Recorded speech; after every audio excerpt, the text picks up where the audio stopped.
Bienvenidos al canal Enigmas Bíblicos. En esta historia bíblica narraremos 5 cosas que sucedieron después de que Jesús murió. Número 1. Hubo un terremoto. Hubo una respuesta de la creación después de la muerte de Jesús. Leemos que la tierra tembló y la roca se partió. La naturaleza misma fue sacudida por la muerte del Hijo de Dios. Mateo dice primero que la tierra tembló y las rocas se partieron. Este lenguaje implica que se trata de una reacción terrenal significativa a los acontecimientos divinos en la cruz. Número 2. Los sepulcros se abrieron.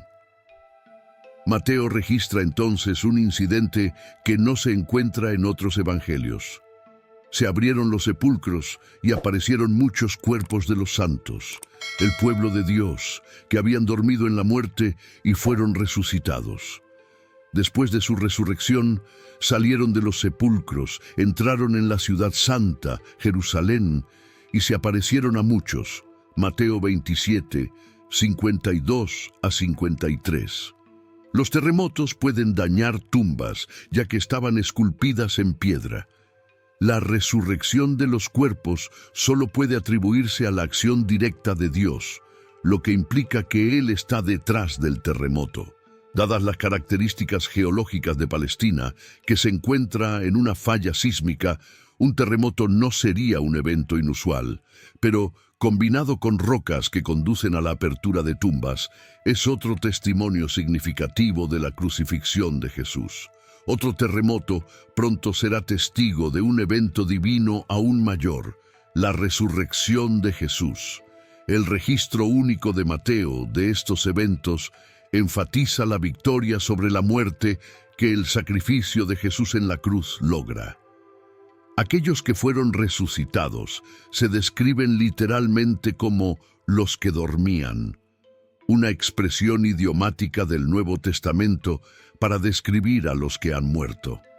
Para alguien que ha muerto pero cuyo destino eterno es seguro, como el testimonio inicial, la sobrenatural resurrección de los cuerpos de estos santos y sus apariciones en Jerusalén es un testimonio de la obra de Jesús en la cruz y posteriormente de su resurrección. El término pueblo santo probablemente se refiere a figuras piadosas del Antiguo Testamento, héroes y mártires de la historia de Israel, seleccionados para presenciar estos acontecimientos. Su aparición ante el pueblo en Jerusalén es un testimonio de la eficacia de la obra de Jesús en la cruz. Esto anticipa la enseñanza de Pablo sobre Jesús, siendo las primicias de los muertos. 1 Corintios 15, 20 a 23. Pero ahora, como las cosas realmente son, Cristo en verdad resucitó de entre los muertos y se convirtió en los primeros frutos, que es el primero en ser resucitado con un cuerpo incorruptible e inmortal, anticipando la resurrección de los que durmieron en la muerte, pues ya que la muerte vino a través de un hombre, la resurrección de los muertos también viene a través de un hombre. Porque, como en Adán todos mueren, así también en Cristo todos serán hechos vivos, pero cada uno en su propio orden.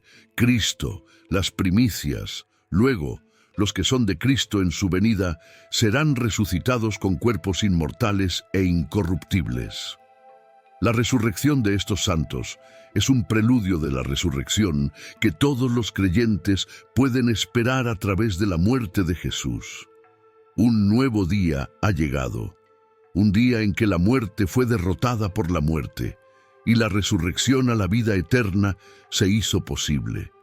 Pero no fue sino hasta después de la resurrección de Jesús que los ocupantes de estas tumbas fueron resucitados y entraron en Jerusalén, donde se aparecieron a muchos. La Biblia no dice si estos santos resucitados murieron de nuevo o fueron al cielo con el Señor Jesús. La muerte del Hijo de Dios sacudió la naturaleza. El predicador popular Charles Spurgeon declaró que los corazones de los hombres no respondieron a los gritos agonizantes del Redentor moribundo, pero las rocas respondieron, las rocas se partieron, Él no murió por las rocas, pero las rocas eran más sensibles que los corazones de los hombres, por quienes derramó su sangre. Es mejor entendido que Mateo pretendía mostrar que el terremoto ocurrió el día en que Jesús fue crucificado y luego resucitado. La fuerza de la nueva vida trajo de vuelta a algunas de las buenas personas que habían muerto. Este es uno de los pasajes más extraños en el Evangelio de Mateo. Mateo no nos da mucha información y no nos enteramos de este suceso en ninguna otra fuente. Número 3. El velo del templo se rasgó en dos. Mateo 27, 50 a 51 dice: «Y Jesús gritó de nuevo con voz fuerte y agonizante, y voluntariamente entregó su espíritu, despidiéndolo y liberándolo de su cuerpo en sumisión al plan de su Padre». Al instante, el velo del lugar santísimo del templo se rasgó en dos, de arriba a abajo. La tierra tembló y las rocas se partieron. La cortina que cubría el templo se rasgó en dos partes. La cortina era lo único en el templo que diferenciaba el área sagrada de la parte más sagrada del templo. Era una ilustración muy clara. Enseñanza de la separación entre Dios y el hombre. Hechos 6:7 dice que, en los días de la primitiva iglesia, muchos de los sacerdotes obedecían a la fe. Quizá este velo rasgado les demostró la grandeza de la obra de Jesús. El velo rasgado se hizo de conocimiento común. Hebreos 9, 1 a 9 nos dice que en el templo un velo separaba el Sancta Sanctorum, el lugar terrenal de la presencia de Dios, del resto del templo donde habitan los hombres. Hebreos capítulo 9, versículos 1 a 3 dice: «De hecho, el primer pacto tenía reglamentos para el culto divino y para el santuario terrenal. Se levantó una parte exterior o primera sección en la que estaban el candelabro y la mesa con el pan consagrado. Tras el segundo velo había otro tabernáculo, el interior o segunda sección». El libro del Éxodo enseña que este grueso velo estaba hecho de púrpura azul, material escarlata y lino torcido. Ahora, Cristo es nuestro sumo sacerdote superior, y como creyentes en su obra terminada, participamos de su sacerdocio superior. Podemos entrar en el lugar santísimo a través de él. Hebreos 10, 19 a 20 dice que tenemos confianza para entrar en el lugar santísimo por la sangre de Jesús, por un camino nuevo y vivo que se nos abre a través del velo, que es su cuerpo. Al contemplar esta escena, vemos una imagen de la carne de Jesús desgarrándose por nosotros, como Él desgarraba el velo por nosotros. El libro de Hebreos proporciona una explicación gloriosamente detallada del profundo significado asociado con el rasgado del velo. El velo, que siempre colgado en el templo, servía como recordatorio de que el pecado hace a los humanos indignos de estar en la presencia de Dios. El hecho de que la ofrenda por el pecado se presentara una vez al año, más allá de la miríada de otros sacrificios que se presentaban diariamente, era una ilustración flagrante de la realidad de que el pecado realmente no podía ser expiado o erradicado por meros sacrificios de animales. Debido a lo que Jesucristo hizo en la cruz, las barreras que solían separar a Dios de la gente fueron destruidas, y ahora podemos acercarnos a Dios con confianza y audacia.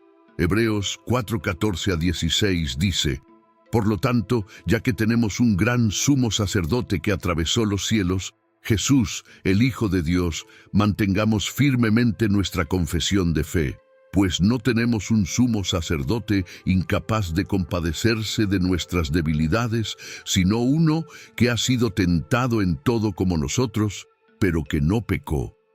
Acerquémonos entonces con confianza al trono de la gracia para que podamos recibir misericordia y encontrar la gracia que nos ayude en nuestros momentos de necesidad». El cuerpo de Jesús fue desgarrado y también lo fue el velo, cada uno significando que ahora podemos acercarnos a Dios con confianza. Jesús es nuestro sumo sacerdote que preside los tribunales celestiales para asegurar que el creyente tenga acceso pleno. En el momento en que Cristo murió, la pesada cortina tejida que separaba las dos salas principales del templo fue rasgada de arriba abajo. La muerte del Hijo de Dios también fue acompañada de temblores masivos en el mundo natural, como si hubiera algún tipo de conexión emocional entre la creación inanimada y el quehecho número 4. Hubo tinieblas sobre toda la tierra. Mateo 27:45. Desde la hora sexta del mediodía hubo tinieblas sobre toda la tierra hasta la hora novena. Hubo densas tinieblas, oscuridad sobre toda la tierra. Ahora la escritura se cumplió. Amós 8:9. Y sucederá en aquel día, dice el Señor Dios, que haré que el sol se ponga y oscureceré la tierra a plena luz del día. Una señal del cielo, y ahora tenían una, pero tal que significaba la ceguera de sus ojos. En este punto de la tarde sería mediodía y la oscuridad continuaría hasta la hora novena, que serían las 3 de la tarde. Esta oscuridad sobrenatural apareció cuando el sol estaba en su punto más brillante. Porque la luna estaba llena, no pudo haber sido creada por un eclipse, ya que ésta no puede interponerse entre la tierra y el sol cuando está llena. La intervención de Dios no solo provocó esta oscuridad. Los conocimientos astronómicos eran rudimentarios en la época. En la Font también menciona un terremoto que alinea su historia con el registro sagrado. La criatura no pudo enmendar el error ante su creador. Por lo tanto, el sol retiró sus rayos para no presenciar los actos de los malvados. La oscuridad ocurriendo en un momento tan crítico puede significar varias cosas. Asociada en la antigüedad con el luto, la oscuridad también se asoció con la muerte de grandes hombres.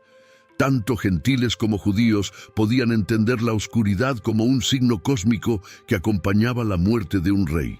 Además, la oscuridad era un signo del juicio de Dios. Las tumbas fueron abiertas y muchos cuerpos de los santos, pueblo de Dios que habían dormido en la muerte, resucitaron y salieron de las tumbas. Después de su resurrección, entraron en la ciudad santa, Jerusalén, y aparecieron a muchos. Mateo 27:52-53. Número 5. El soldado que supervisaba la ejecución se dio cuenta de que era inocente. Ahora el centurión y los que estaban con él custodiando a Jesús vieron el terremoto y las cosas que estaban sucediendo. Se asustaron terriblemente, se llenaron de temor y dijeron, verdaderamente, este era el Hijo de Dios. Mateo 27:53-54. Era el trabajo de un centurión asegurar que la crucifixión se llevara a cabo correctamente y sin complicaciones. Generalmente, estaba a cargo de 100 soldados en el momento de la crucifixión. Era un soldado de carrera cuyo valor e inteligencia le ayudaron a ascender en el escalafón. Sería un soldado de la más alta jerarquía, frío y eficiente para tener éxito en esta posición. Este hombre tenía que seguir las órdenes de sus superiores. La escena de la crucifixión de Jesús fue tan notable que incluso un endurecido centurión romano reconoció que este era el Hijo de Dios. Esta realización significaba que Jesús era inocente del crimen por el cual fue puesto en la cruz. El centurión debió haber tenido una mezcla de emociones. Acababa de darse cuenta de que había supervisado la crucifixión de un hombre inocente. Estas no eran las palabras susurradas de un recluta asustado o las palabras temblorosas de un recluta manipulado. Eran las conclusiones de un veterano, un hombre que había visto a innumerables hombres sufrir finales horribles y fue responsable de llevarlos a la muerte.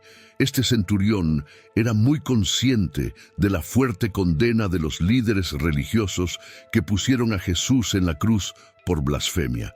Su jefe, Poncio Pilato, había sostenido la condena de Jesús por hacer esta afirmación, pero él rechaza la condena y declara la afirmación de Jesús porque los argumentos a favor de Cristo eran abrumadores. Aunque sin duda había supervisado muchas crucifixiones, esta ejecución era diferente. ¿Qué vio? Varias escenas de los eventos del juicio de Jesús y la crucifixión se combinaron en una convincente declaración. Podría haber sido la respuesta de Jesús a la injusticia que sufrió a manos de sus propios compatriotas a través de arrestos y juicios. Pudo haber sido la respuesta de Jesús a la tortura que sufrió a manos del centurión y sus hombres. Se podría pensar en la dignidad con la que Jesús respondió a los linchadores que pedían su sangre, como una oveja silenciosa ante su matanza. La Escritura no registra ninguna respuesta de Jesús a los gritos de la multitud. Marcos 15, 11 a 15. Pero los jefes de los sacerdotes agitaron a la multitud para que soltara a Barrabás por ellos. En cambio, Pilato respondió: «¿Qué haré entonces con el que vosotros llamáis rey de los judíos?». Gritaron: «¡Crucifícalo!». Pero Pilato preguntó: «¿Por qué? ¿Qué mal ha hecho?». Sin embargo, ellos gritaron más fuerte: «¡Crucifícalo!». Entonces Pilato, deseando satisfacer a la multitud, soltó a Barrabás por ellos y después de hacer azotar a Jesús, lo entregó a sus soldados para ser crucificado. Su preocupación fue por su perdón, no por el suyo. La misericordia de Jesús hacia el pueblo y los soldados que lo crucificaron, incluido el centurión, se refleja en su respuesta: «Padre, perdónalos porque no saben lo que hacen». Lucas 23, 34. Y echaron a suertes sus vestidos, y el pueblo se quedó mirando. Pero hasta los gobernantes se burlaban de él, diciendo: «Que se salve a sí mismo si es el Cristo, el Mesías, el ungido de Dios, el elegido». Los soldados también se burlaban de él, ofreciéndole vinagre crudo y diciendo con sarcasmo: «Si de verdad eres el rey de los judíos, sálvate». Ahora también había una inscripción encima de él: «Este es el rey de los judíos». Uno de los criminales que fueron colgados le increpó diciendo: «¿No eres tú el Cristo? Sálvate a ti mismo y a nosotros». Mientras se jugaban las pertenencias de Jesús, su preocupación era el perdón de ellos, no su escape. ¡Qué declaración tan poderosa! Mateo 27, 35 a 36 dice: «Y cuando lo crucificaron, se repartieron sus vestidos entre ellos, echando a suertes. Luego se sentaron allí y comenzaron a vigilarlo para protegerlo de cualquier intento de rescate». Si todo esto no le convenció, el centurión vio algo más: la respuesta de la creación. Claramente, el centurión se sorprendió al presenciar un acontecimiento tan dramático durante las últimas horas de Cristo. Sobre todo porque nunca había visto nada igual, tuvo un impacto casi inconmensurable en él. El centurión vio, oyó y sintió todos los acontecimientos de la crucifixión y muerte de Cristo. Como resultado, él y sus tropas fueron muy asustados. Aunque el centurión y su grupo de soldados habían aprendido a lidiar con el miedo, ahora estaban experimentando puro terror. Es esta poderosa cruz y el amor demostrado lo que conmueve los corazones.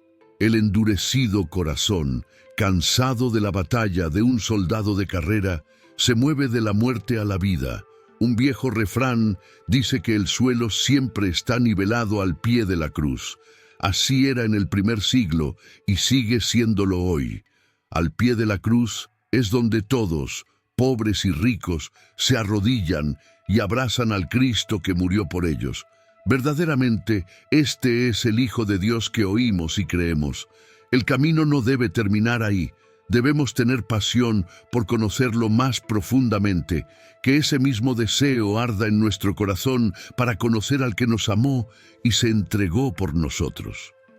Uno no puede dejar de preguntarse cómo el encuentro con Jesús afectó la vida de los soldados. Se convirtieron en cristianos. El comentario del púlpito informa la tradición de que el centurión se llamaba Longino. y que se convirtió en un devoto seguidor de Jesús, predicó el Evangelio y murió como mártir. Esto es solo tradición. No sabemos si esto ocurrió, pero sabemos que la verdad tiene una manera de aferrarse al corazón de una persona. La cruz de Jesús tiene el poder de cambiar. El centurión empezó como un oficial romano supervisando una crucifixión, pero terminó el día reconociendo que Jesús era el Hijo de Dios. Jesús ya ha tomado la iniciativa en la salvación. Cristo murió por ti, ahora te toca a ti. Jesús dio su vida para que nosotros pudiéramos tener la nuestra. Murió como nosotros para que viviéramos como Él. No solo complació a su Padre, nos ganó como premio. Como sustituto de la humanidad, Jesús sufrió la retirada de la comunión con el Padre. Por terrible que fuera, cumplió el plan de Dios. Hay otros que lo consideran un mito o, en el mejor de los casos, una historia teológica. Son acontecimientos únicos que atestiguan uniformemente los actos únicos de Dios en la historia humana. Son extraordinarios testimonios sobrenaturales que confirman la verdad del Evangelio y la realidad transformadora del amor de Cristo. Si este contenido ha sido valioso para ti, te pido que me apoyes con tu suscripción para que no te pierdas ninguno de nuestros próximos videos. Juntos podemos iluminar más mentes y expandir nuestro entendimiento. Gracias por estar aquí y que Dios te bendiga.